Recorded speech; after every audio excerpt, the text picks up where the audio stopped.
그리스도인들에게 추수감사절은 그 어떤 절기보다도 큰 의미가 있습니다. 그 이유는 한 해의 삶을 하나님이 도와주셔서 은혜 베풀어 주셔서 그 열매들을 가지고 하나님 앞에 올라올 수 있는 허락된 날입니다. 근데 열매만 들고 오는 게 아니라 열매가 너무 좋아서 열매를 들고 오는 그 얼굴이 기쁨과 감사가 아주 충만한 은혜로 그냥 푹 빠져서 올라올 수 있는 그런 날. 그런 날이기 때문에 오늘 감사절은 우리에게 큰 은혜가 의미가 있는 걸 믿으시기를 주님의 원합니다. 감사절 하면 하나님께만 감사합니다라고 하는 그게 우리의 모습인 거예요. 누구에만 감사하자고요? 하나님께만 감사하자. 감사하는 마음이 열려서 감사하는 마음으로 올라오는 날. 이 날이 추수 감사절이기 때문에 저는 이번 주 좀 작지요. 지난번에 막 쫙 늘어났는데 내가 올해는 좀 적게 하라고 그랬습니다. 왜냐하면 여러분들이 여기 쭉 앉아 계시면 좋으련만 그래서 우리가 열매가 되자 그렇게까지 마음속에 생각을 한 이유는 항상 해마다 하는 것처럼 이 열매도 중요하지만 여러분이 열매가 되지 않으면 이 열매도 가치가 없는 거고 여러분 역시도 오늘 추수감사절에 아무런 의미가 없기 때문에 열려진 마음으로 우리 하나님께 올라와서 하나님께 우리가 열매가 될 수 있기를 해마다 주장하는 것처럼 여러분들이 하나님의 기쁨의 열매가 되기를 주님으로 원합니다. 세상 사람들이 바라보는 추수의 계절과 우리가 느끼는 계절은 다르죠. 세상 사람들에게 추수절이라고 하는 것은 야 내가 어떤 열매를 얻었을까 그 열매를 바라보는 때예요.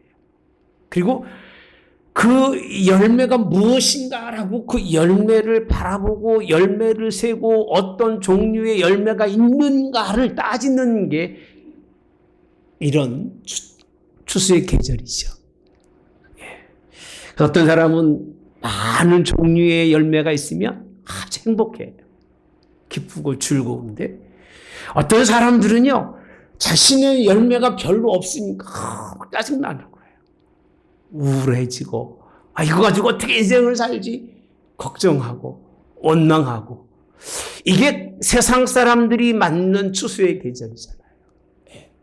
상대적으로 어떤 사람은 만석 백석 막 하는 사람들은 즐거운지는 모르겠습니다만 그 많은 것 때문에 막 자신을 드러내고 우리 만석했어 이렇게 자랑하겠습니다만 몇 석 안 되는 것을 얻어놓은 사람들은 비교하면서 탐스럽지 못하다고 나는 적다고 오히려 시기하고 질투하고 감사가 아니라 뭔가 그 삶의 열매 때문에 찾아오는 그 즐거움이 아니라 왠지 모르게 찝찝한 그런 가을의 계절을 맞는 사람들이 상대적으로 많다는 겁니다.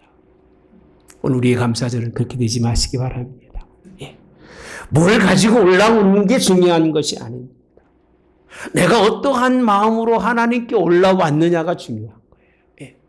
이런 마음으로 하나님께 감사하시기를 그렇게 깊은 감사가 있기를 주님의 원합니다. 제가 오늘 본문에 있는 말씀 바울이 감사할 수밖에 없는 그 삶의 현장을 제가 여러분 찾아냈어요. 삶의 현장.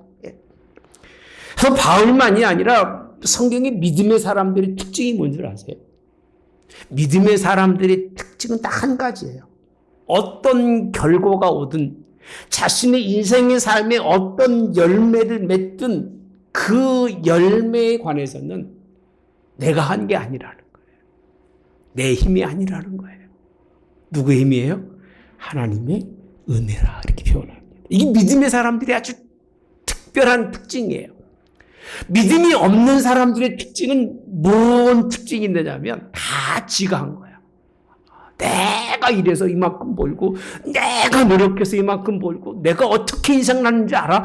그거를 자랑하는 게 세상 사람들이 특징이지만 믿음을 이야기하는 사람들의 특징 그렇지 않아요. 작아도 감사, 많으면 더 감사. 그럴까요? 아니요. 많아도 감사. 항상 그 모든 열매가 나로 인해진 것이 아니라 누구로 인해서? 하나님의 은혜라고 고백하는 것. 오늘 또 저와 여러분이 그렇게 고백하시기를 주님이 원합니다. 10절에 있는 말씀이잖아요. 나의 나 된 것은 하나님의 은혜로 된 것이니. 같이 시작. 내가 나 된 것은 하나님의 은혜로 된 것이니. 이게 감사절이에요. 사도 바울은요, 그렇게 나의 나 된 것을 말하기 전에 9절에 가서 이렇게 표현하고 있습니다. 9절. 나는 사도 중에 지극 가장 작은 자라. 나는 하나님의 교회를 박해했으므로 사도라 칭함을 받기를 감당하지 못할 자니라. 이렇게 표현합니다. 나의 나 된 것이 하나님의 은혜라고 고백하는 사람의 그 다른 특징은 뭐냐면 내가 과거에 어떠한 사람이었는가를 늘 기억하는 사람이에요. 과거에 어떠한 사람인가 성경에 보면 바울은 원래는요, 성경의 본문은 가장 작은 자라고 표현하고 있습니다만 사울이라고 하는 이름은 큰 자라는 뜻입니다. 사도 바울은 원래 큰 사람이에요. 큰 사람. 크다는 뜻은 무슨 뜻이냐면 자기중심적 인생을 살았던 사람이에요. 지동설이잖아요. 지구는 가만히 있고 온 천지가 지구를 위해서 돌아다니는 그런 자기 본능적 사고 속의 인생을 살아갔던 사람이에요. 그 입에는 여전히 나오는 얘기가 나의 가문, 우리 집의 혈통, 내가 공부한 학벌, 내가 알고 있는 종교적인 그런 열심과 특심, 자기중심 속에서 그런 것에서 열매를 찾던 사람이 큰 사람 사울이에요. 지금도요, 하나님 앞에 큰 자로 하나님께 큰 열매를 드리는 사람들 중에 이런 사람들이 많습니다. 자기중심적으로 있으면 열심히 기뻐하고 감사하지만 그게 없으면 원망하고 불평했던 사람이 사울이라는 사람인데 오늘 9절에 다시 한번 볼까요? 우리 9절에 있는 말씀 시작. 나는 다시 한번 시작. 예, 나는 사도 중에 가장 작은 자라라고 표현합니다. 가장 작은 자라는 얘기는 이젠 나는 드릴 열매도 없고 하나님께 뭐를 바칠 그런 아무것도 가진 것이 없는 사람이라는 고백이에요. 큰 자였을 때는 자기 때문에 다 교회도 살고 자기 때문에 가정도 살고 자기 때문에 집안도 살고 그렇게 생각하고 살았는데 사도 바울이 하나님의 은혜라고 고백했을 때 그는 자신의 과거를 잊어버리고 지금은 나는 가장 작은 자입니다. 내가 하나님께 무슨 유익함이 되고 내가 무슨 하나님께 힘이 되고 내가 무슨 가정에 큰 의를 이루어서 내가 내 자녀들을 인도해 가고 내가 삶의 이웃에게 큰 뭔가 보일 수 있는 의를 보이지 못하는 사람입니다 라고 하는 작은 자라는 고백이에요. 하나님이 받으시는 마음은 이런 마음이에요. 그런 마음으로 올라온 줄 믿습니다. 아멘. 큰 자들이 모이면요 머리통 터지게 싸웁니다. 아는 것 때문에 깨달은 것 때문에 가진 것 때문에 그런 이야기하는 하고 자기 이야기하는 하고 남 얘기 들어줄 시간이 없어요. 작은 자들이 모이면 싸울 일이 없어요. 다 부족하기 때문에 겸손하게 누구의 말을 경청할 수 있는 하나님은 그런 아주 작은 자라고 자기를 칭하는 사람을 기뻐하시고 그 사람을 하나님은 열매로 여겨요. 사도 바울처럼 작은 자가 되시기 바랍니다. 자기 큰 자가 됐을 때는 교회를 박해했던 사람입니다. 예수님을 섬기기는커녕 뒷발질하기를 밥 먹듯이 했던 사람이 사도 바울 자신이라고 고백하고 있잖아요. 죄인 중에 죄인이었다고 고백합니다. 그런 큰 자로의 삶이 아니라 작은 자의 삶이 나의 나담이 이렇게 작은 자로 설 수 있다는 것을 인정할 수 있고 그렇게 쓰여진다고 생각할 때가 가장 좋은 열매인 걸 믿으시기를 주님이 원합니다. 그런 나다지대 이렇게까지 표현합니다. 나는 하나님의 교회를 박해했으므로 사도라 칭함받기를 감당하지 못할지니라 라고 표현합니다. 박해라고 표현하면서 누구라고 칭함받지 못한다? 사도라고 사도라는 직분을 내려놓을 만큼 낮아진 모습이에요. 목사가 목사의 직분을 내려놓을 만큼 장로님들이, 권사님들이, 한수 집사님들이, 서리 집사님들까지도 하나님 나에게 그렇게 불러주시는 것이 내게는 너무 부담이 됩니다. 직분의 무게와 내가 그 직분을 감당하지 못하는 이 마음이 너무 비료가 커가지고 하나님 나는 감당하지 못할 그런 사람입니다. 이 정도의 그런 직분에 비해서 나의 모습은 너무 초라하고 비참합니다. 나를 불쌍히 여겨주셔야 됩니다. 라고 나의 나됨이 하나님의 직분까지 감당하지 못할 사람이라고 생각해야 그런 사람을 하나님이 감사절 열매로 받는 거예요. 그런 여러분 되시기를 주님이 원합니다. 그러긴 저는 그렇게 생각하고 늘 살기로 합니다. 하나님 부족합니다. 오늘도 나오면서 열심히 준비했는데 성찬 예식이 있으니까 좀 뭔가 좀 잘 심플하게 정리해가지고 하나님의 말씀을 전해야 되겠다라고 생각했는데 그러고 생각하니까 머리 텅 비어가지고 아무 생각이 안 나는 거예요. 그래 오죽했으면 하나님 제발 이번 한 주만 살려주시면 저희 그렇게 하고 나옵니다. 매주만 그래요. 이번 한 주만 살려주시면 제가 이번 주는 더 열심히 하겠습니다. 예, 충청도 말로 개뿔. 예, 그런데 하나님 매일 은혜 주시기 얼마나 감사한지 여러분 낮은 자로 서시기를 바랍니다. 나 같은 열매가 이 자리에 있는 게 가당치도 않는 일인데 나 같은 사람이 하나님의 전에 올라와서 예배하는 게 말도 안 되는 일인데 나 같은 사람 불러주시니 얼마나 감사한지 그런 마음가짐으로 추수 감사절의 열매가 되어 하나님이 그 사람을 기뻐하시는 거예요. 그렇게 되기를 하나님 중심으로 설 수 있는 여러분 되시기를 주님이 원합니다. 세상의 감사는요 좋은 열매를 다 골라옵니다. 골라와서 올해 이거 거뒀어. 나쁜 건 다 치워놓고 자랑합니다.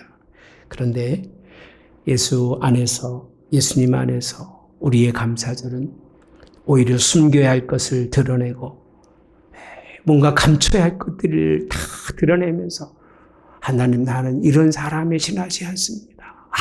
아무도 몰라요. 나만 알고 있는 나는 이렇게 수치스러운 사람이고 나는 이렇게 부족한 사람이고 단 한 발짝도 하나님 앞에 나갈 수 없는 그런 무지하고 무능한 사람입니다. 라는 것을 드러내는 거예요.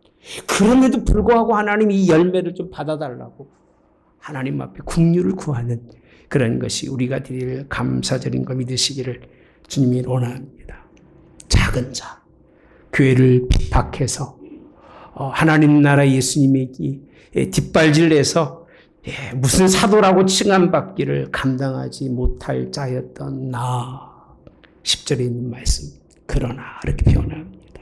그런 사람이었음에도 불구하고 내가 나 된 것은 누구의 은혜로? 하나님의 은혜로 된 것이 내가 나 된 지금의 시제라고 하는 것은 나우라는 게 아니에요. 영어로 나우라는 건요. 어떻게 보면 년, 월, 일, 시를 설명하고 있지만 그런 나우라는 개념이 아니라 until이라는 개념이에요. 지금까지예요. 나의 삶의 과정들이 있어야 되는 거예요. 열매를 뿌리고 나서 그냥 열매가 생기는 게 아니잖아요. 그 과정들이 있는 것처럼 내가 이 자리에 있었던 나의 모습이라고 하는 것은 과거에 그런 모습도 있었지만 그런 모습에 있는 나에게 하나님이 뭘 베풀으셨어요? 은혜로 된 것이다. 따라서 은혜로 된 것이니 은혜로 뭔가 바뀌어진 자신의 모습인 거예요. 내가 나를 볼 때 내 열매는 가장 초라하고 가장 부족하고 가장 쓸모없는 열매로 끝날 수밖에 없었던 나를 하나님이 어떤 시점을 통해서 지금까지 인도하신 하나님의 은혜. 그래서 그 은혜가 어떻게 됩니까? 헛되지 아니었다라고 말씀합니다. 과정입니다. 과정을 그리면서 오늘 사도 바울은 감사절을 기쁨으로 맞이하고 있는 거예요. 여러분 생각해 봅시다 한번. 내가 이런 사람, 가장 가치 없는 사람인데 하나님의 집에 와서 하나님의 백성으로 딱 설 수 있는 이 은혜의 자리에 있다고 생각해 봅시다. 좀 얼마나 기쁠까요? 할렐루야. 근데 나는 뭐 이렇게 괜찮은 사람이야. 그래서 뭐 훌륭한 사람인데 와가지고 여기 앉아 있으려니까 내가 꼭 이런 자리에 있어야 돼. 이런 사람은 하나님 기뻐하지 않으실 거예요. 거기에 있어도, 여기에 있어도 하나님의 그런 은혜로 된 것을 마음속에 여긴다면 그 시간이 감사고 그 시간이 축제인 걸 믿으시기 바랍니다. 이게 축제라고 성경은 말씀합니다. 은혜라는 것이 뭔가 보니까요, 교만하고 오만하여 멸망하여 죽을 수밖에 없는 사람이에요. 그 사람에게 긍휼과 사랑과 자비를 거저 베풀어 주신 것. 그래서 그 자리에 있게 하지 아니하고 다른 자리에 올려놓으신 것을 은혜라고 합니다. 그럼 사도 바울의 감사는 뭐냐면 여기에 있어야 할 사람, 마땅히 여기도 있지 못할 사람이 이곳에 올라와 있는 이 하나님의 과정이 뭐하지 않는다? 헛되지 않는다는 거예요. 여러분, 하나님의 일하심이 헛되지 않게 사시기 바랍니다.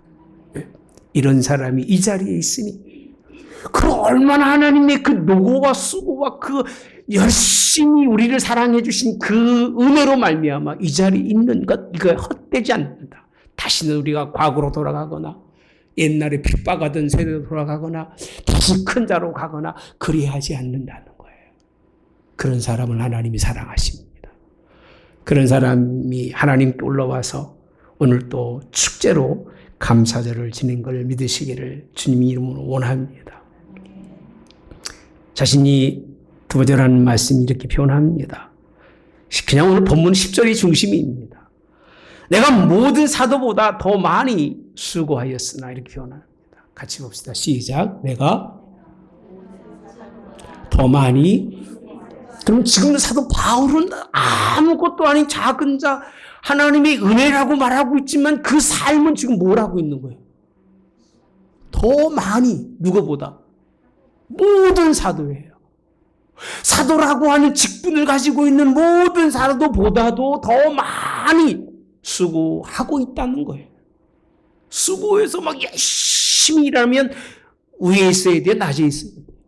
위에 있어야 되는 것이 사람의 논리인데 사도 바울의 논리는 그렇지 않는 거예요. 나보다 수고한 사람이 찾아볼 수 없을 만큼 그렇게 자기가 수고하고 애쓰고 노력했음에도 불구하고 나는 사도라는 직분도 감당하지 못할 그런 사람이고 수고했음에도 불구하고 얘기해요. 내가 한 것이 아니라고 표현합니다.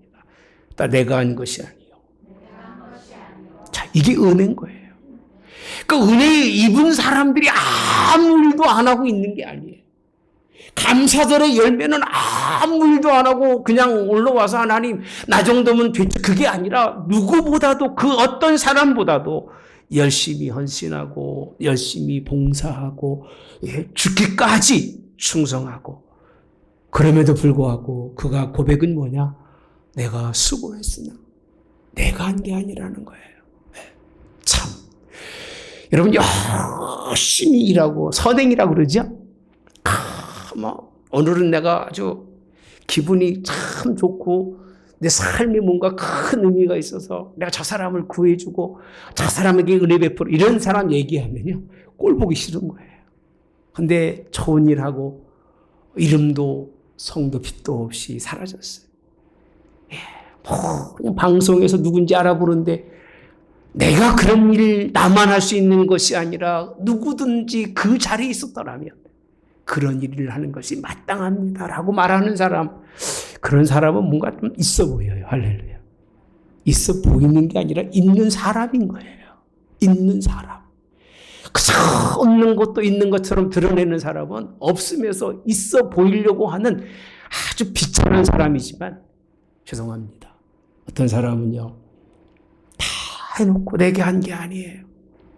내가 한 것이 아니라고 하는 수고와 모든 노력을 자기의 자랑으로 여기지 않는 이런 사람을 하나님은 기뻐하시고 그런 사람들이 모인 곳에든 축제가 일어나는 거예요. 왜? 다 자기가 한 게 아니에요.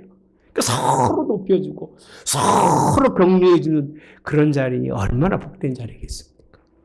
우리 할문교회 그렇게 되시기를 주님이 원합니다. 감사절에 하나님 받으시는 사람은 일하지 않는 게 아니에요. 열심히 그 누구보다도 충성된 인생을 살지만 하나님 내가 한 게 아닙니다. 내가 한 것이 아니요 누가 함께 하신 것이요? 예? 나와 함께 하신 하나님이 하신 것이다 라는 고백. 이게 감사절이에요. 내가 한 것은 아무것도 없어요. 그분이 하셨어요. 따라서 합시다. 그분이 하셨다. 제가 참 중요하게 볼 수밖에 없는 것은요. 사도 바울이 왜 이렇게 변했을까? 괜찮아요. 위에 뭐 공사를 넣으니까요. 우리 일합시다. 신경 쓰지 마셔도 괜찮습니다. 사도 바울이 왜 이런 사람이 됐을까요? 이유가 1절에서 7절까지 있는 말씀인데 다 설명할 수가 없어요. 중요한 건 1절에서 7절 가운데 예수님께서 오늘 모든 사람들을 만나시고 죄인을 위해 죽으시고 성경대로 사흘 만에 다시 살아나시고 보이셨다고 되어 있습니다. 누구에게 보이셨느냐? 게바 12제자 500의 형제 그리고 야고보에게 그리고 만삭되지 못하여 난 자 같은 네게도 보이셨다라고 표현합니다. 바뀐 이유를 알아야 돼요. 어떤 사람이 진짜 감사할 수밖에 없느냐? 하나님 안에서 다시 난 자만 감사할 수 있는 거예요. 다시 나지 못하면 안 돼요. 육으로 사는 사람은 그렇게 할 수가 없어요. 오늘 이 말씀을 가만히 보면 부활의 주님을 만난 일은 과거사인데 사도 바울은 늘 과거사에서 벗어나질 않아요. 그러니까 우리 신앙은요. 주님 만난 자리가 과거지만 그 과거가 늘 내 현재로 있어야 되는 거예요. 이게 신앙의 감사의 조건인 거예요. 가장 어렵고 힘들 때가 내 인생의 삶에 매일 그것이 내 중심에 있어야 되는 거예요. 잘 살아도 그날이 내게 있어야 되고 좀 힘들어도 그날이 내게 있어야 되고 아주 잘 살게 되어서 아주 평안할 때도 나의 삶의 시작 그 자체가 어디에 있어야 되느냐? 예수님을 만났을 때에 지독히도 힘들고 어려워서 내가 낮아졌을 그때에 주님 만나는 그때를 기억하시기 바랍니다. 전 그렇게 표현하고 싶습니다. 주님 만난 그날은 과거사지만 미래라는 거예요. 미래. 그러니까 하나님의 시제는 현재와 미래, 과거가 구별이 안 돼요. 나는 과거에 있는데 그 과거를 통해서 어딜 바라보느냐? 주님이 만나신 것은 부활의 주님입니다. 부활의 미래에 하나님의 나라를 바라보았기 때문에 그 짧은 인생의 삶인 것 같지만 매 순간순간마다 사도 바울은 과거와 현재와 미래가 오직 누구에게 있었기 때문에 예수님에게 있었기 때문에 그가 그런 삶을 살 수 있었다고 생각할 수밖에 없다고 하는 사실입니다. 8절에 있는 말씀에 보면 맨 나중에 만삭되지 못하여 난 자 같은 내게도 보이셨느니라 이렇게 표현합니다. 주님을 만나고 나니까 주님을 통해서 하나님의 은혜를 입고 나니까 그가 열매가 된 거예요. 참 여러분들에게 뭘 드려라, 뭘 바쳐라, 뭘 해라 그런 말 하지 않아요. 우리 저쪽에 그러잖아요. 뭐는 관심이 없고 뭐만 관심이 있다고요. 여러분 잿밥에만 관심이 있다는 표현 쓰는데 여러분 그렇게 말하고 싶지 않아요. 하든 안 하든 여러분들이 하시되 꼭 해야 할 것은 여러분들이 하나님의 열매가 되시기 바랍니다. 무슨 열매요? 좋은 열매 되세요. 여기에 올라올 수밖에 없는 열매는요. 이 세상의 열매 가운데 0.0.001도 안 될 거예요. 제가 알기는 그렇게 알아요. 어느 열매가 어느 교회에 가서 올라갈지 모르겠습니다만 그리 많지는 않은 거예요. 이 땅에 하나님 앞에 설 수 있는 열매도 제가 감히 말하건대 그렇게 많지는 않을 거예요.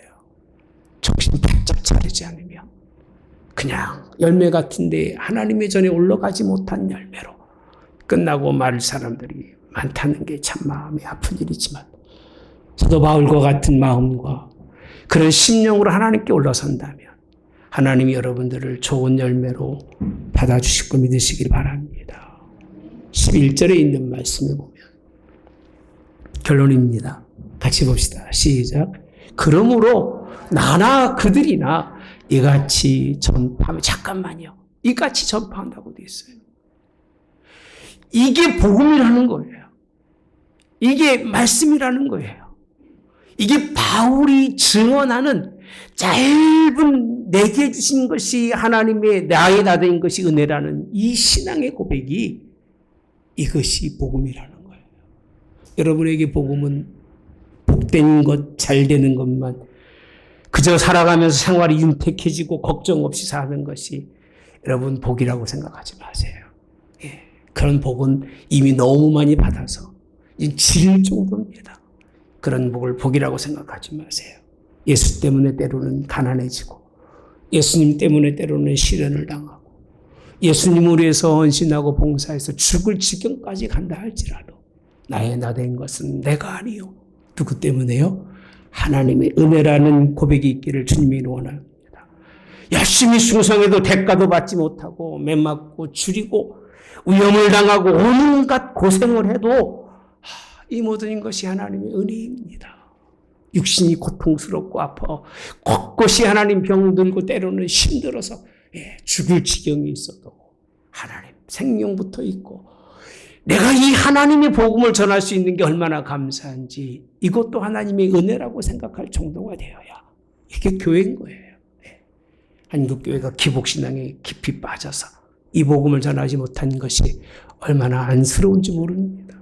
여러분, 너희도 이같이 믿었다고 설명하고 있는 것은 똑같습니다. 바울이 하나님의 은혜를 경험한 과거를 부정하지 아니하고 자기의 자기된 그런 모습들을 다 버렸던 것을 바라면서 삶의 전부를 하나님께 드린 것, 이것이 전해진 것, 이것을 믿는 것이 복음입니다. 여러분이 오늘 저의 말씀이 아니라 주신 이 말씀을 믿는다면 이것이 복음이고 이것이 하나님이 가장 기쁘시게 받으실 감사절인 걸 믿으시기를 주님의 이름으로 원합니다. 여러분의 삶을 한순간 한순간 하나님 내가 산 적이 없습니다. 주의 은혜로 살았고 지금도 하나님의 보호와 인도하심 속에 내일 남은 인생도 주를 위해 살겠습니다라는 열매로 하나님께 드려질 때에 가장 값진 추수감사절이 되지 않을까 이렇게 생각합니다. 감사절로 하나님께 열매를 나누시기를 주님의 이름으로 오늘 또 축복합니다. 예, 우리 찬양하겠습니다. 229장 찬양하시고 성찬 준비를 하겠습니다. 여러분들이 추수감사절에 성찬 예식까지 하나님께 함께 할 수 있는 걸 감사히 생각하시고 예식이 형식이 아니라 정말 우리의 영생을 주시는 하나님의 귀한 예식을 기억하시고 승리하시기 바랍니다. 지금 우리 주 예수 그리스도의 은혜와 하나님 아버지의 극진하신 사랑하심과 성령의 통내주 역사하심이 함께하심이 이 감사절을 축제의 날로 여기며 하나님과 함께 기뻐하고 즐거워하는 모든 성도들 머리 위에 영원히 함께하여 이들이 하나님 앞에 섰을 때도 같은 천국 잔치에서 하나님과 함께 즐거운 백성 되게 하옵기를 성부와 성자와 성령 이름으로 축원하옵나이다. 아멘.